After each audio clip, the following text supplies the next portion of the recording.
Hello friends, welcome to Centum Tutor. PGTRB Commerce Unit 14. Export Promotion, Institutional Arrangements, EOU, Export Oriented Units, EPZ, Export Processing Zone. So, test number 1. Question number 1. The Export Oriented Units, EOU, scheme introduced in early dash is complementary to the SEZ scheme, Special Economic Zone scheme. அதாவது export orient units, அதாவது இந்த unit எப்படி ஒரு industrial எஸ்டேட்டில் industrial டெவலப்மெண்ட்டுக்காக industrial estates இருக்கும். நிறைய government வந்து infrastructural ஃபெசிலிட்டிஸை அந்த இடத்துல ப்ரொவைட் பண்ணியிருப்பாங்க. அங்கே இண்டஸ்ட்ரீஸ் தொடங்கினா அதுக்கான நிறைய பெனிஃபிட்ஸ் எல்லாம் கிடைக்கும். அதே மாதிரி எக்ஸ்போர்ட் பண்ணுறதுக்காக ஏற்றுமதிக்காக மட்டுமே சில யூனிட்ஸை தொடங்கலாம். அது வந்து எக்ஸ்போர்ட் ஓரியன்ட் யூனிட்ஸ் அப்படின்னு சொல்கிறோம். அந்த ஸ்கீமை எப்போ இன்ட்ரடியூஸ் பண்ணாங்க அப்படின்னு கேட்குறாங்க. 1986 1981 1988 1982 கேட்டிருக்காங்க. தட் இஸ் 1981 தான் இது தொடங்கினாங்க. It is a complementary to the special economic zone. Special economic ஜோனுக்கு காம்ப்ளிமெண்ட்ரியாக இருக்கும். காம்ப்ளிமெண்ட்ரினா அதோடு சேர்ந்தது இது. அது இல்லைன்னா இது இல்லை, இது இல்லைன்னா அது இல்லை. அதுதான் எக்கனாமிக் காம்ப்ளிமெண்ட்ரி அப்படின்றது. ஸோ அதுக்கு ஆப்போசிட் சப்ளிமெண்ட்ரி. சப்ளிமெண்ட்ரின் போது அதுக்கு பதிலாக இதை யூஸ் பண்ணிக்கலாம், அதுதான். பட் இது ரெண்டுமே காம்ப்ளிமெண்ட்ரி. பேனாவும் இங்கும் காம்ப்ளிமெண்ட்ரி டு ஈச் அதர். அது மாதிரி தான் எக்கனாமிக் ஸ்பெஷல் எக்கனாமிக் ஜோனும் இந்த எக்ஸ்போர்ட் ஓரியன்ட் யூனிட்டோடைய ஒரு காம்ப்ளிமெண்ட்ரி தான் special economic zone. Question number 2. Currently, export oriented unit scheme is mentioned in the dash of the foreign trade policy 1997-2002. That 1997-2002 foreign trade policy கொண்டாங்க. இந்த foreign trade policyல எத்தனாவது சாப்டரில் இந்த export orient unit ஸ்கீமை பற்றி mention பண்ணியிருக்காங்க கேட்டிருக்காங்க. சாப்டர் 9, சாப்டர் 10, சாப்டர் 12, சாப்டர் 19 இல்லையா அப்படின்னு கேட்டிருக்காங்க. It is chapter 9. அப்போது currently export oriented unit scheme is mentioned in the chapter 9 of the foreign trade policy 1997 to 2002 and the 5 years இதில். Question number 3. As on 31st December 2005, dash units are in operation under the export oriented unit scheme. The export oriented scheme la 31st December 2005 பிரகாரம் எத்தனை unit இந்தியாவில் operate ஆகிட்டு இருக்குன்னு கேட்குறாங்க. 1924 1928 1988 யூனிட்ஸா 2024 யூனிட்ஸா அப்படின்னு கேட்டிருக்காங்க. 2005 December 31 வரைக்கும் இருக்கக்கூடிய கணக்கில் இந்தியாவில் வந்துட்டு 1924 யூனிட்ஸ் வந்து இந்த எக்ஸ்போர்ட் ஓரியன்ட் யூனிட்டாக ஸ்கீமில் ஒர்க் ஆகிட்டுருக்கு. Question number 4. Which one of the following is not an objectives of the export oriented unit scheme? இந்த எக்ஸ்போர்ட் ஓரியன்ட் ஸ்கீமில் கீழே கொடுத்துருக்கிறதுல ஒன்று வந்து அதோடைய ஆப்ஜெக்டிவ் கிடையாது, நோக்கம் கிடையாது. எதுன்னு கேட்டிருக்காங்க பாருங்கள். இதெல்லாம் ஆப்ஜெக்டிவ்ஸ்னு பார்த்துடலாம். அப்போ எது ஆப்ஜெக்டிவ்ஸ் இல்லைன்னு நம்மளுக்கு தெரிஞ்சுக்கலாம். Increase exports, earn foreign exchange, transfer of latest technologies, stimulate FDI, foreign direct investment and generate additional employment, D encourage brain drain. எது ஆப்ஜெக்டிவ் கிடையாது. இல்லை பாருங்கள், இந்த எக்ஸ்போர்ட் ஓரியன்ட் யூனிட் அப்படின்றது எக்ஸ்போர்ட்டை இன்க்ரீஸ் பண்ணுறதும் அது மூலமாக ஒரு கண்ட்ரியில் ஃபாரின் எக்ஸ்சேஞ்சை ஏர்ன் பண்ணுறது, ஒரு கண்ட்ரி வந்து ஃபாரின் எக்ஸ்சேஞ்சை ஏர்ன் பண்ணுறது அதோடைய objective. So that is correct one. Transfer of latest technology, that is also one of the objectives of export orient unit. Transfer of latest technologies. Option C பாருங்கள், stimulate FDI, foreign direct இன்வெஸ்ட்மெண்ட்டை stimulate பண்ணி அது மூலமாக additional எம்ப்ளாய்மெண்ட்டை உருவாக்கணும், நாட்டில் வேலைவாய்ப்பை உருவாக்குவது. That is also one of the objectives of export orient unit. Encourage brain drain. பாருங்கள், talented persons, educated persons, skilled persons வந்து நம்ம நாட்டிலேருந்து வேறு நாட்டுக்கு வேலை தேடி போகிறது தான் பிரைன் ட்ரைன். அதை என்கரேஜ் பண்ணுறதா கேட்டால் it is not correct. That is not a objective of export orient unit. இந்தியாவிலே அடிஷ்னல் எம்ப்ளாய்மெண்ட்டை உருவாக்குறதா எக்ஸ்போர்ட் ஓரியன்ட் யூனிட்டோடைய objective. So the encourage brain drain is not an objective of EOU. So that is the answer for this question. Question number 5. Which one of the following EOU sector no need for getting special license? இந்த இந்த export orient unit செக்டரில் no need for getting special license. இந்த business பண்ணுறதுக்கு, இந்த யூனிட்டுக்கு, இந்த செக்டருக்கு வந்து special licence அவசியம் கிடையாது. எதுக்குன்னு கேட்டிருக்காங்க. Explosives and allied items of defence equipments, textile, yarn and food processing, narcotics and psychotropic substances, distillation and brewing of alcoholic drinks. இதில் எதுக்கு, எந்த எக்ஸ்போர்ட் ஓரியன்ட் யூனிட்டுக்கு no need for getting special licence கேட்டிருக்காங்க.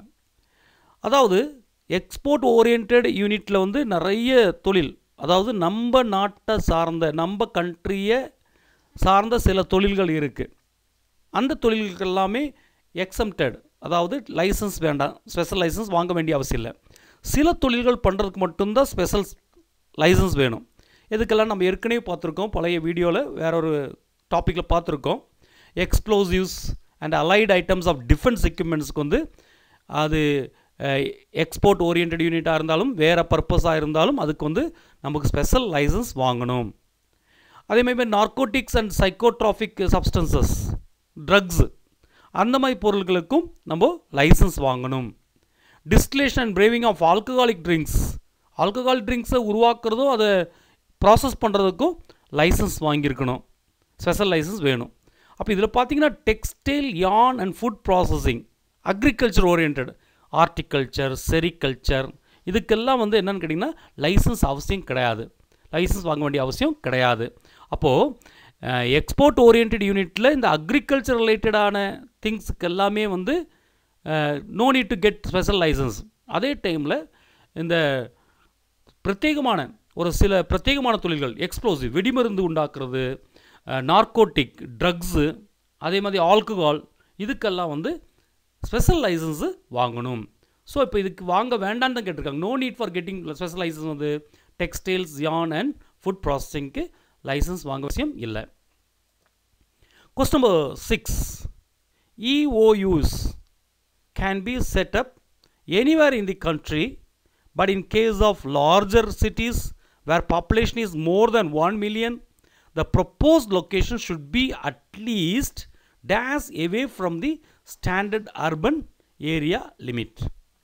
பாருங்கள், இந்த எக்ஸ்போர்ட் ஓரியன்ட் யூனிட் வந்து இந்தியாவில் எந்த இடத்துல வேணாலும் நம்ம தொடங்க முடியும், செட்டப் பண்ண முடியும். ஆனால் ஒரு விஷயம், பாப்புலேஷன் வந்து 1 மில்லியன் அப்படின்றது 10 லட்சம். பாப்புலேஷன் வந்து 10 லட்சத்துக்கு மேலே இருக்கக்கூடிய ஒரு லார்ஜர் சிட்டியாக இருந்தால் நம்ம ப்ரொப்போஸ் பண்ண அந்த எக்ஸ்போர்ட் ஓரியன்ட் யூனிட் வந்து லொக்கேஷன் வந்து at least dash எவே from the standard urban area limit. இந்த அர்பன் ஏரியா, நகர ஏரியா லிமிட்லேருந்து எவ்வளோ தூரத்தில் இருக்கணும், குறைந்தபட்சம் எவ்வளோ தூரத்தில் இருக்குன்னு கேட்டிருக்காங்க. 30 கிலோமீட்டர்ஸா, 25 கிலோமீட்டர்ஸா, 20 கிலோமீட்டர்ஸா, 15 கிலோமீட்டர்ஸா கேட்டிருக்காங்க.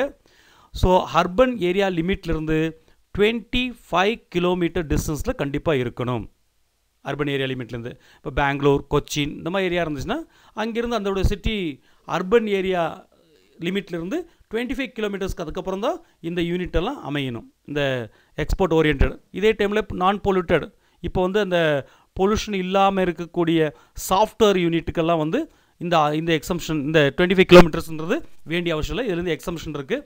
அதேமாதிரி 1991க்கு முன்னால் இண்டஸ்ட்ரியல் ஏரியா அப்படின்னு டிக்ளேர் பண்ணியிருந்த ஏரியாவுக்கும் இந்த லைசன்ஸ் வேண்டிய அவசியம் இந்த கண்டிஷன் அவசியம் கிடையாது. அதுக்கப்புறம் 1991க்கு அப்புறம் இருக்கக்கூடிய இந்த எக்கனாமிக் எக்ஸ்போர்ட் ஓரியன்ட் யூனிட்டுக்கு இந்த 25 கிலோமீட்டர்ஸ்ன்றது முக்கியம். பட் 1991க்கு முன்னால் ஒரு இண்டஸ்ட்ரியல் ஏரியா அப்படின்னு சொல்லி டிக்ளேர் பண்ணியிருந்தா, இண்டஸ்ட்ரியல் ஏரியா அப்படின்னு டிக்ளேர் பண்ணியிருந்தா அதுக்கு அவசியம் கிடையாது, இந்த கண்டிஷன் அவசியம் கிடையாது. அதே மாதிரி சாஃப்ட்வேர், இந்த எலக்ட்ரானிக் சாஃப்ட்வேர், இந்த பொல்யூஷன் உண்டாக்காத நான் பொல்யூட்டிங் இண்டஸ்ட்ரீஸாக இருந்தால் அதுக்கும் இந்த இதுலேருந்து எக்ஸம்ப்டடாக இருக்கும், சிட்டிக்குள்ளாரே இருக்கலாம். Question number 7, the export oriented units are required to achieve the minimum NEFP, net foreign exchange earning, EP, export performance, both A and B, none of the above. இந்த export orient unit அப்படின்னு ஒன்று சொல்லணுன்னா, ஒரு யூனிட்டை export orient unit அப்படின்னு நம்ம சொல்லணுன்னா அதுக்கு மினிமம் ஒரு அச்சீவ்மெண்ட் கொடுத்து வச்சுருக்காங்க. அந்த மினிமம் அச்சீவ்மெண்ட் எதுன்னு கேட்டிருக்காங்க. அதாவது நெட் ஃபாரின் எக்ஸ்சேஞ்ச் ஏர்னிங்கா, நெட்டாக எவ்வளோ ஃபாரின் எக்ஸ்சேஞ்ச் ஏர்ன் பண்ணியிருக்காங்க, NFEP அப்படின்வாங்க. இல்லை எக்ஸ்போர்ட் பர்ஃபார்மன்ஸ், அது ஏற்றுமதியோடைய செயல்பாடு, EPயா, அது மினிமமாக இருக்கணுமா, இல்லை இது ரெண்டுமே இருக்கணுமா, போத் A and B இருக்கணுமா, நன் ஆஃப் தி அபோவ்னு கேட்டிருக்காங்க. ஒரு எக்ஸ்போர்ட் ஓரியன்ட் யூனிட்டு அப்படின்னு நம்ம ஒரு யூனிட்டை கருதணுன்னா அதுக்கு மினிமமாக இது ரெண்டையுமே அச்சீவ் பண்ணியிருக்கணும். நெட் ஃபாரின் எக்ஸ்சேஞ்ச் ஏர்னிங்கும் அச்சீவ் பண்ணியிருக்கணும், எக்ஸ்போர்ட் பர்ஃபார்மன்ஸையும் அச்சீவ் பண்ணியிருக்கணும். அப்போது இதில் ஆன்சர் வந்து போத் A and B. இதுக்கு ஒரு மினிமம் லெவல் வச்சுருக்காங்க. அது நிறைய விஷயங்கள் இருக்குது. அதோடைய ப்ரொடக்ஷன், அதோடைய ஃபாரின் எக்ஸ்சேஞ்ச் ஏர்ன் பண்ணுறது இவ்வளோ இருக்கணும், ஒவ்வொரு பிஸ்னஸுக்கும் மாறும், ஒவ்வொரு யூனிட்டுக்கும் அதோடைய அளவு சேஞ்ச் ஆகும். ஸோ நிறைய அளவுகோல் இருக்குது இந்த நெட் ஃபாரின் எக்ஸ்சேஞ்ச் ஏர்னிங்ஸில். அதேமாதிரி எக்ஸ்போர்ட் பர்ஃபார்மன்ஸும் சில பர்சன்டேஜை வச்சு கால்குலேட் பண்ணுவாங்க. ஸோ இதோடைய நம்மளுக்கு பொறுத்த வரைக்கும் இந்த விஷயம் வந்து என்ன மினிமம் அப்படின்னு மட்டும் நம்ம பார்த்துருக்கோம். So both A and B, NFEPயும் வேணும், மினிமம் EPயும் இருக்குந்தால் மட்டும்தான் அந்த யூனிட்டை வந்து நம்ம எக்ஸ்போர்ட் ஓரியன்ட் யூனிட் அப்படின்னு சொல்லி கன்சிடர் பண்ணுவாங்க. அப்படி கன்சிடர் பண்ணால் மட்டும்தான் சில பயன்கள், பெனிஃபிட்ஸ் வந்து கவர்மெண்ட்டுக்கு அவங்களுக்கு கிடைக்கும். அது என்னன்றதெல்லாம் அடுத்த கொஸ்டினில் பார்க்கலாம். Next question 8. The export oriented units are licensed to manufacture goods within the bounded time period of dash as per export import policy, EXIM policy. இந்த எக்ஸ்போர்ட் இம்போர்ட் பாலிசி பிரகாரம் ஒரு பவுண்டட் டைம் பீரியட் கொடுப்பாங்க. அதாவது இந்த export oriented யூனிட்டுக்கு licence, manufacture கூட்ஸுக்கான licence, அந்த bounded time, இந்த டைமுக்குள்ளே அந்த இதை அச்சீவ் பண்ணியிருக்கணும். அது அப்படி அந்த டைம் பீரியடுக்குள்ளே அச்சீவ் பண்ணால் மட்டும்தான் அதை வந்து எக்ஸ்போர்ட் ஓரியன்ட் யூனிட் அப்படின்னு நம்ம லைசன்ஸ் கொடுப்பாங்க. அந்த என்னென்னு கேட்டிங்கன்னா, இந்த எக்ஸ்போர்ட் இம்போர்ட் பாலிசி பிரகாரம் எத்தனை வருஷம் பவுண்டட் டைம் பீரியட் எவ்வளோன்னு கேட்டிருக்காங்க. 5 இயர்ஸா, 8 இயர்ஸா, 7 இயர்ஸா, 6 இயர்ஸான்னு கேட்டிருக்காங்க. That is 5 years. It may be extended to another 5 years. 5 years தான் கொடுப்பாங்க. அதுக்கப்புறம் extended to depends upon the commissioner, அதோடைய கமிஷனரை பொறுத்து அவருடைய அவர் வந்து இதை ஸ்க்ரூட்டனைஸ் பண்ணி இனி ஒரு 5 இயர்ஸ் கூட அவருக்கு எக்ஸ்டெண்ட் பண்ணக்கூடிய பவர் இருக்குது. பவுண்டட் டைம் பீரியட் வந்து 5 years. Question number 9. Export oriented unit scheme complements the scheme. இந்த எக்ஸ்போர்ட் ஓரியன்ட் யூனிட் வந்து எதோடைய complement? Free trade zone, export processing zone, both A and B, none of the above அப்படின்னு கேட்டிருக்காங்க. இந்த export orient unit அந்த scheme வந்து எதோட complement ஆகிருக்குன்னா ஃப்ரீ ட்ரேட் ஜோனும் எக்ஸ்போர்ட் ப்ராசஸிங் ஜோனும் சேர்ந்தது தான். இது ரெண்டுமே போத் A and B, இது ரெண்டுமே தான் என்ன சொல்கிறாங்கன்னா இந்த complement to export orient unit. Free trade zone, அதுமாதிரி எக்ஸ்போர்ட் ப்ராசஸிங் யூனிட், இதெல்லாம் ஒன்று தான், ஏறக்குறைய ஒன்று தான் இருக்கும். ஒரு சின்ன சின்ன விஷயங்கள் மட்டும்தான் வித்தியாசமாக இருக்கும். அதனால தான் EOU is a complement the scheme, free trade zone and export processing zone. Question number 10. Unit registered under the export oriented unit scheme are required to export dash of their products. ஒரு யூனிட்டை வந்து நம்ம export orient unit ஸ்கீமில் register பண்ணிட்டா அவங்க produce பண்ணக்கூடிய products, அவங்க உருவாக்கக்கூடிய ப்ராடக்ட்ஸில், பொருட்களில் எத்தனை சதவீதம் எக்ஸ்போர்ட் பண்ணியிருக்கணும், ஏற்றுமதி பண்ணியிருந்தால் அந்த நிறுவனத்தை வந்து எக்ஸ்போர்ட் ஓரியன்ட் யூனிட் அப்படின்னு ஸ்கீமில் சொல்லலாம். 100%, 50%, 60%, 70% கேட்டிருக்காங்க.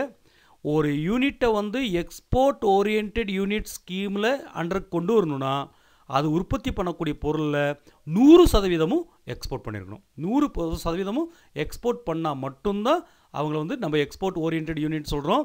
அப்படி 100% பண்ணாமல் இருந்தால், கொஞ்சம் பர்சன்டேஜ் குறைவாக இருந்தால், அந்த பர்சன்டேஜ் வந்துட்டு உள்ள டேரிஃப் ஏரியா, வரி விதிக்கக்கூடிய அந்த இதில் வந்துடும். அந்த ஏரியாவில் விட்டுருக்கணும், கொண்டு வந்திருக்கணும். மொத்தத்தில் வந்து 100% ப்ராடக்ட்டும் எக்ஸ்போர்ட் பண்ணியிருந்தால் தான் அது வந்து எக்ஸ்போர்ட் ஓரியன்ட் யூனிட் நம்ம சொல்கிறோம். Question number 11. Which one is not correct about benefits received by export oriented unit? Export oriented unit சில benefits அவங்களுக்கு கிடைக்கும். Which one is not correct? அந்த benefits சொல்ல முடியாது, அது எதுன்னு கேட்டிருக்காங்க. அந்த கொஸ்டினோடைய இது படிக்கும்போது கிளியராக படிச்சிடணும். Which one is not correct about benefits received by export oriented units? First one பாருங்க. A. They can procure raw materials and capital goods without paying duty. Duty pay பண்ணாமலேயே, வரி செலுத்தாமலேயே கேபிட்டல் கூட்ஸையும் ரா மெட்டீரியலையும் ப்ரொக்யூர் பண்ண முடியும், பெற முடியும். Second one, they can claim reimbursement on GST amount they பே.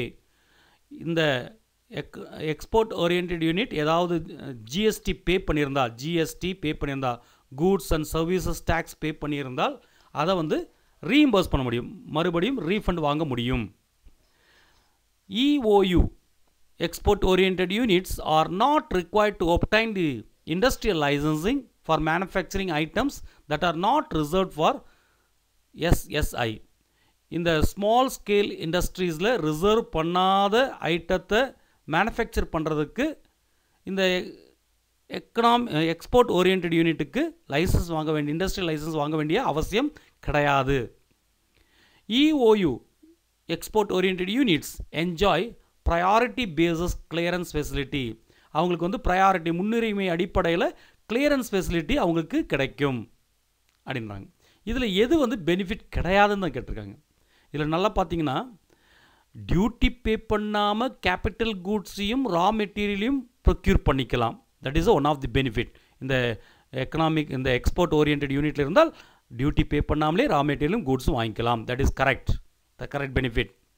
அதே மாதிரி இந்த எக்ஸ்போர்ட் ஓரியன்ட் யூனிட் வந்து கண்டிப்பாக அவங்களுடைய கூட்ஸுக்கு ஜிஎஸ்டி பே பண்ணணும். பே பண்ணி முடிச்சுட்டு அதுக்கப்புறம் அவங்க என்ன பண்ணலான்னா ரீஎம்பர்ஸ்மெண்ட் வாங்கலாம், திருப்பியும் ரீஃபண்ட் வாங்கிக்கலாம், அது திரும்பியும் வாங்கிக்கலாம். So that is also benefit. Fourth one பாருங்கள், ப்ரையாரிட்டி பேசஸ் கிளியரன்ஸ் ஃபெசிலிட்டியும் தட் என்ஜாய். இந்த எக்ஸ்போர்ட் ஓரியன்ட் என்ஜாய் பண்ண முடியும். அப்போ தப்பு வந்து மூணாவது மட்டும்தான், பெனிஃபிட் கிடையாது. அது வந்து ஒரு சின்ன வார்த்தைனால பெனிஃபிட் இல்லாமல் போயிடுச்சு. Not required to obtain the industrial licensing for manufacturing item that are not. அந்த நாட்டு தான் இங்கே பெனிஃபிட்லன்னு ஆகி போச்சு. ஆக்சுவலி நாட் இருக்கக்கூடாது. That are reserve for small scale industries. Small scale இண்டஸ்ட்ரீஸ்க்கு ரிசர்வ் பண்ண மேனுஃபேக்சரிங் ஐட்டத்தை ப்ரொடியூஸ் பண்ணுறதா இருந்தால் அந்த இண்டஸ்ட்ரியல் லைசன்சிங் அவசியம் கிடையாது. அது கரெக்டு தான். ஆனால் இங்கே சொல்லியிருக்கிறது எஸ்எஸ்சி யூனிட்டுக்கு ரிசர்வ் பண்ணாததுன்னு சொல்லியிருக்காங்க. ரிசர்வ் பண்ணியிருக்கக்கூடிய மேனுஃபேக்சரிங் ஐட்டத்துக்கு இண்டஸ்ட்ரியல் லைசன்ஸ் வாங்க வேண்டிய அவசியம் இல்லை. ஆனால் இங்கே நாட்னு கொடுத்தனால இது வந்து பெனிஃபிட் கிடையாது. ஸோ விச் ஒன் இஸ் இதில் வந்து நாட் பெனிஃபிட், த சி. கவனிக்கும் போது ஃபுல்லாக படித்து பார்க்கும்போது தான் தெரியும், மேலோட்டமும் பார்த்தா தெரியாது. இப்போ பெனிஃபிட் பார்த்தீங்கன்னா இந்த 4மே இருக்கும். இந்த 4மே பெனிஃபிட்டில் இருக்கும். எக்ஸ்போர்ட் ஓரியன்ட் யூனிட்டோடைய பெனிஃபிட்டில் இந்த 4மே இருக்கும். ஒரே ஒரு வித்தியாசம், சியில் வந்து என்ன கொடுத்துருப்பாங்கன்னா நாட் ரிசர்வ் ஃபார் எஸ்எஸ்ஐன்னு இருக்காது, ரிசர்வ் ஃபார் எஸ்எஸ்ஐன்னு இருக்கும். அந்த நாட் மட்டும் எக்ஸ்ட்ரா சேர்த்திருக்காங்க. அதனால தான் இந்த வந்து பெனிஃபிட் இல்லாமல் ஆகிப்போச்சு.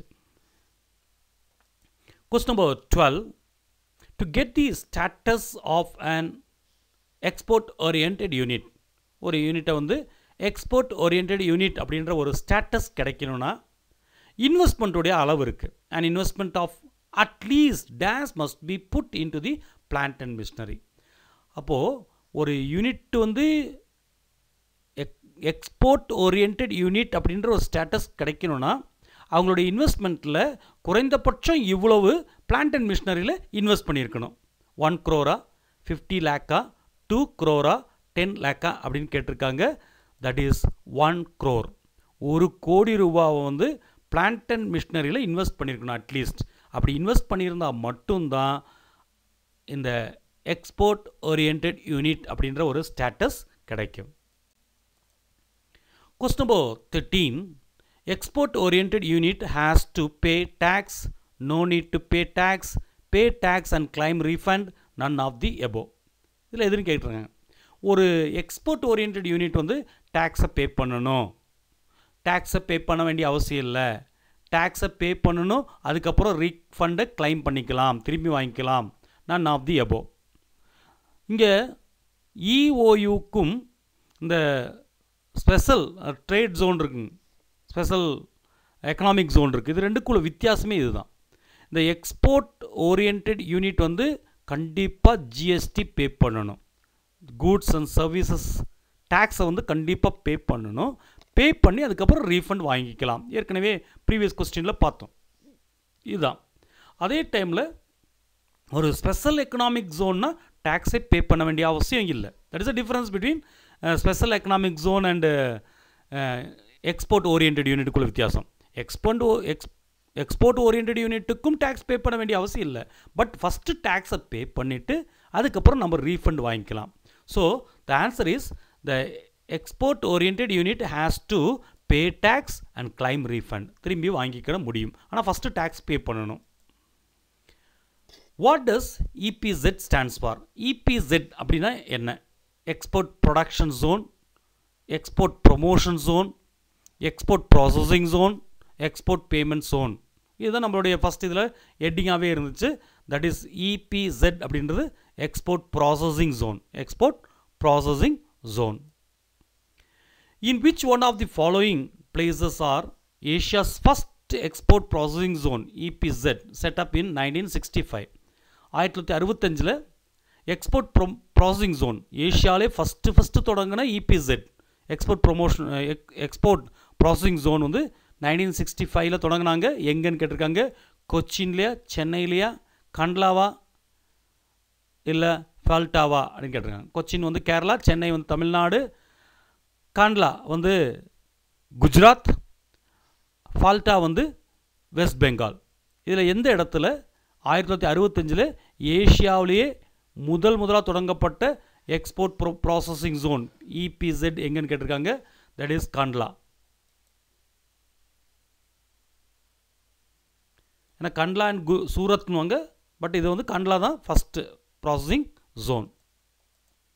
Question number 16. Which EPZ in India is meant exclusively for the export of electronics and gems and jewelry? இந்த எக்ஸ்போர்ட் ப்ராசஸிங் ஜோனில், இந்தியாவில் தொடங்கின எக்ஸ்போர்ட் ப்ராசஸிங் ஜோனில் எக்ஸ்க்ளூசிவாக எலக்ட்ரானிக் பொருள் மட்டும் இல்லைன்னா ஜெம்ஸ் அண்ட் ஜுவல்லரி மட்டும் எக்ஸ்போர்ட் பண்ணுறதுக்காக தொடங்கப்பட்டது எதுன்னு கேட்குறாங்க.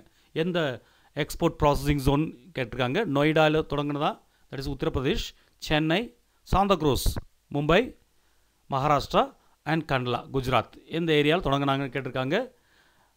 That is சாந்தாக்ரூஸ். சாந்தாக்ரூஸ் தான், தட் இஸ் கால் இஇபிசெட் அப்படின்வாங்க. எஸ்இஇபிசெட். எஸ்ன்றது Santacruz electronic export processing zone அப்படின்வாங்க. இதுதான் one of the biggest also.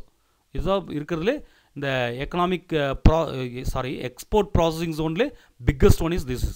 இதுதான் ஃபஸ்ட்டு தொடங்கப்பட்ட, இதுக்கு மட்டும் எலக்ட்ரானிக்ஸ் அண்ட் ஜெம்ஸ் அண்ட் ஜுவல்லரிக்கு மட்டும் தொடங்கப்பட்ட export processing zone. Question number 17. The special economic zone can include free trade zone FTZ, export processing zone EPZ, industrial estates IE, all the above. இந்த special economic ஜோனில் எதெல்லாம் include ஆகிருக்கும் அப்படின்னு கேட்டிருக்காங்க. இந்த ஸ்பெஷல் எக்கனாமிக் ஜோன் அப்படின்றது இந்த free trade zone, export processing zone, industrial estate, இது மூணுமே அடங்கும். அதனால் இதோட ஆன்சர் வந்துட்டு ஆல் தி above. Answer வந்து all the above. Special economic zone can include free trade zone, export processing zone, industrial estates. That is all the above is the, it comes under special economic zone. இதில் வந்து இந்த இது it is also international trade. International ட்ரேடில் வந்து எக்ஸ்போர்ட்டை பற்றி மட்டும் படிக்க போகிறோம். இதில் 2-3 ஹெட்டிங் பார்த்துட்டோம். அதாவது export orient unit, export processing zone, special economic ஜோன்றது இதே தான். இதே தான் இதெல்லாம் சேர்ந்தது தான் ஸ்பெஷல் எக்கனாமிக் ஜோன். ஒவ்வொன்றுக்கும் கவர்மெண்ட் வந்து டைரெக்டாக சில பெனிஃபிட்ஸ் கொடுப்பாங்க. That is other in the form of subsidies அப்படின்னு சொல்லி கொடுப்பாங்க. அந்த ஏரியாவுக்கும் டேக்ஸ் பே பண்ண வேண்டாம். சிலது டேக்ஸ் பே பண்ணாலும் நம்ம ரீஃபண்ட் வாங்கிக்கலாம். இந்த மாதிரி பெனிஃபிட்டெல்லாம் கொடுக்கக்கூடிய எக்ஸ்போர்ட்டை ப்ரொமோட் பண்ணுறதுக்காக. எதுக்காக எக்ஸ்போர்ட் ப்ரொமோட் பண்ணணுன்னா பேலன்ஸ் ஆஃப் பேமெண்ட்டை அட்ஜஸ்ட் பண்ணுறதுக்காக. எக்ஸ்போர்ட் நம்ம இம்போர்ட் மட்டும் நிறைய கூட்ஸ் பண்ணிட்டு இருந்தால் நம்மளுக்கு வந்து பேலன்ஸ் ஆஃப் பேமெண்ட் வந்து அன்ஃபேவரபுளாக இருக்கும். அதுக்காக எக்ஸ்போர்ட்டை என்கரேஜ் பண்ணுறதுக்காக, ஏற்றுமதியை ஊக்குவிப்பதற்காக நிறைய பிளானில் கொண்டு வந்தாங்க. அந்த பிளானில் தான் இதெல்லாம் வருது. Free trade zone, export processing zone, export oriented unit, special economic zone, இதெல்லாம் அதில் வந்து என்னென்னா இந்த எக்ஸ்போர்ட்டை ப்ரொமோட் பண்ணுறதுக்காக, அதாவது ஏற்றுமதியை ஊக்குவிப்பதற்காக. அப்போ தான் நம்மளுக்கு என்ன ஆகும்னா, நம்ம பொருள் வெளிநாட்டுக்கு போனால் தான் நம்மளுக்கு ஃபாரின் கரன்சி இங்கே வரும், பேலன்ஸ் ஆஃப் பேமெண்ட் வந்து சரியாகும். அதுக்காக தான் இந்த ப்ராசஸ்லாம் கொண்டு வராங்க நாட்டில். இந்த அதே மாதிரி நிறைய லோன் இந்த எக்ஸ்போர்ட் என்கரேஜ் பண்ணுறதுக்காக எக்ஸிம் பேங்க் இருக்குது, எக்ஸ்போர்ட் இம்போர்ட் பேங்க் இருக்குது. அதே மாதிரி அதுக்கு ரிலேட்டடான நிறைய விஷயங்கள் இருக்குது. எக்ஸ்போர்ட் இந்த அதே மாதிரி வேர்ல்டு வைடில் வந்துட்டு வேர்ல்டு ட்ரேட் ஆர்கனைசேஷன் இருக்குது, WTO. இதெல்லாம் அடுத்த வீடியோவில் ஒவ்வொன்றா பார்க்கலாம். இந்த கொஸ்டினை படிக்கும்போதே உங்களுக்கு இதை பற்றியான ஒரு ஐடியா வந்து க்ரியேட் ஆயிரும். இதுக்கு மேலே நீங்கள் சர்ச் பண்ணி ப்ரிப்பேர் பண்ணிக்கலாம். மேக்ஸிமம் கவர் பண்ணியிருக்கேன். இதில் கொஞ்சம் நுணுக்கமாகவும் நிறைய விஷயங்கள் படிக்க வேண்டியிருக்கு. அதுக்கு தகுந்த தான் ஆன்சர் பண்ண முடியும். ஸோ இதை வந்து நீங்கள் தெளிவாக படிச்சிருங்க. எப்போதும் நான் திருப்பி சொல்கிறது, ஏற்கனவே படித்ததெல்லாம் வந்துட்டு நம்ம மறந்து போயிட்டே இருக்கும். எவ்வளோ தூரம் ரிப்பீட் பண்ணிகிட்டே இருக்கோமோ அந்த அளவுக்கு தரவாகும். எப்போதும் ரிப்பீட் பண்ணிட்டே இருக்கணும். ஒரு புக்கை பார்த்து படிக்கிறதும் கேட்டு படிக்கிறதுக்கும் உள்ள வித்தியாசம் இருக்குது. எப்போதும் நம்ம பார்த்து படிக்கிறத விட கேட்டு படிக்கிறது வந்து ரொம்ப ஸ்ட்ராங் அப்படின்வாங்க. அதாவது நம்ம பார்த்து படிக்கும்போது, ஒரு பொருளை பார்த்து படிக்கும் பொழுது ஒரு சின்ன ஒரு பர்சன்டேஜ் கணக்கு சொன்னால் ஒரு 25% தான் நம்மளுக்கு வந்து கிளியராக மைண்டில் நிற்கும். நம்ம கேட்டு படிக்கும்போது ஒரு 25%, கேட்டு மட்டும் படிக்கும்போது 25%, பார்த்தும் கேட்டும் படிக்கும்போது, ஒரு விஷயத்தை பார்த்துட்டு அதை கேட்டும் படிக்கும்பொழுது 50% நம்மளுக்கு தரவாக இருக்கும். இப்போ நான் சொல்லிகிட்டே இருக்கேன், நீங்கள் கேட்டுருக்கீங்க, கொஸ்டின் பார்த்துட்டு இருக்கீங்க. ஸோ 50% உங்களுக்கு நிறையா தரவாக பண்ண முடியும். அப்போ மீதி 50% எப்படி ஈஸியாக நம்ம மைண்டில் நிற்கும் பார்த்தோன்னா, மெயின் வந்து டிஸ்கஷன். உங்களுக்குள்ள டிஸ்கஷன் பண்ணும்போது அது வந்து நம்ம மைண்டில் வந்து தெளிவாக நிற்கும். அந்த டிஸ்கஷன் தான் ரொம்ப முக்கியம். கேட்டு பார்த்து படிக்கிறத விட நம்ம டிஸ்கஸ் பண்ணி படிக்கிறது வந்துட்டு ரொம்ப ரொம்ப ஸ்ட்ராங். அந்த டிஸ்கஷன் தான் ரொம்ப ஸ்ட்ராங்காக இருக்கும், நம்ம மைண்டில் ஈஸியாக பதியும். அதனால தான் நான் எப்போதும் சொல்கிறது வந்துட்டு, நீங்கள் தனியாக படித்து பண்ணக்கூடாது, தனியாக படிக்கக்கூடாது. 2 பேர் உங்கள் ஃப்ரெண்ட்ஸ் இருந்தால் அவங்க கூட சேருங்க, டிஸ்கஸ் பண்ணுங்கள். உங்களுக்கு தெரிஞ்ச விஷயத்தை அங்கே சொல்லுங்கள். அவங்க சொல்கிற விஷயம், அவங்க படித்த விஷயம் உங்கள்கிட்ட சொல்லுவாங்க. சில விஷயம் தெரியாமல் போனால் அதை டிஸ்கஸ் பண்ணுவீங்க, எங்கேயாவது சர்ச் பண்ணுவீங்க. ஸோ அதில் தான் நம்மளுடைய நாலேஜும் அதிகமாகும். ப்ளஸ் எந்த எக்ஸாமுக்கும் எந்த கொஸ்டின் வேணால் ஆன்சர் பண்ணக்கூடிய ஒரு எபிலிட்டியை நமக்கு க்ரியேட் பண்ணி கொடுக்கும். ஸோ அதனால தான் ஃபஸ்ட்டு பார்த்து படிக்கிறதுன்னு தான் நான் சொல்ல, PDF வேண்டாம் அப்படின்னு சொன்னது காரணமே தான். PDF இருந்தால் வச்சுக்கோங்க, நான் பிரச்சனை இல்லை. நிறைய இடத்துல நோட்ஸ் கொடுப்பாங்க.